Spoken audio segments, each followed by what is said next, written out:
വളരെയധികം ദുഃഖകരമായ ഒരു വാർത്തയാണ് നിലവിൽ ഫുട്ബോൾ ലോകത്ത് നിന്ന് വരുന്നത്. പോർച്ചുഗീസ് സൂപ്പർ താരവും ലിവർപൂളിന്റെ ഫോർവേഡുമായ ഡിയാഗോ ജോട്ട കാറപകടത്തിൽ മരണപ്പെട്ടു. പ്രമുഖ സ്പാനിഷ് മാധ്യമമായ EFE ആണ് ഈ ഒരു വാർത്ത ഇപ്പോൾ റിപ്പോർട്ട് ചെയ്യുന്നത്.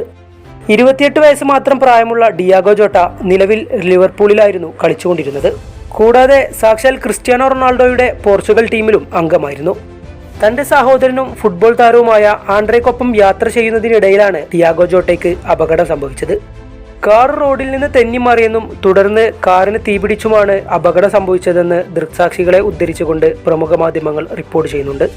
പോർച്ചുഗൽ ടീം അംഗമായ ഡിയാഗോ ജോട്ട 2020-ലാണ് ലിവർപൂളിലെത്തിയത്. ലിവർപൂളിനായി 123 മത്സരങ്ങളിൽ നിന്ന് 43 ഗോളുകളും പോർച്ചുഗൽ ദേശീയ ടീമിനു വേണ്ടി 49 മത്സരങ്ങളിൽ നിന്ന് 14 ഗോളുകളുമാണ് ജോട്ട സ്വന്തമാക്കിയിരുന്നത്. ലിവർപൂളിന്റെ ഒരു ഭാഗ്യതാരം കൂടിയായിരുന്നു ഡിയാഗോ ജോട്ട. താരം ഗോൾ നേടിയ മത്സരങ്ങളിലൊന്നും ലിവർപൂൾ പരാജയപ്പെടില്ല എന്ന ഒരു കിംവദന്തിയുമുണ്ട്. ഈ അപകടത്തിന് 10 ദിവസം മുൻപ് മാത്രമാണ് താരത്തിന്റെ വിവാഹം കഴിഞ്ഞത്. കാമുക കൂടിയായിരുന്ന റൂട്ട് കാർഡോസിയെയാണ് താരം വിവാഹം ചെയ്തത്. ദീർഘകാലമായി 2012 മുതലേ ഇരുവരും പ്രണയത്തിലായിരുന്നു എന്നാണ് റിപ്പോർട്ടുകൾ. എന്തായാലും ഈ ഒരു വാർത്ത ഇപ്പോൾ ഫുട്ബോൾ ലോകത്തെ ഒന്നടക്കം ഞെട്ടിച്ചിരിക്കുകയാണ്.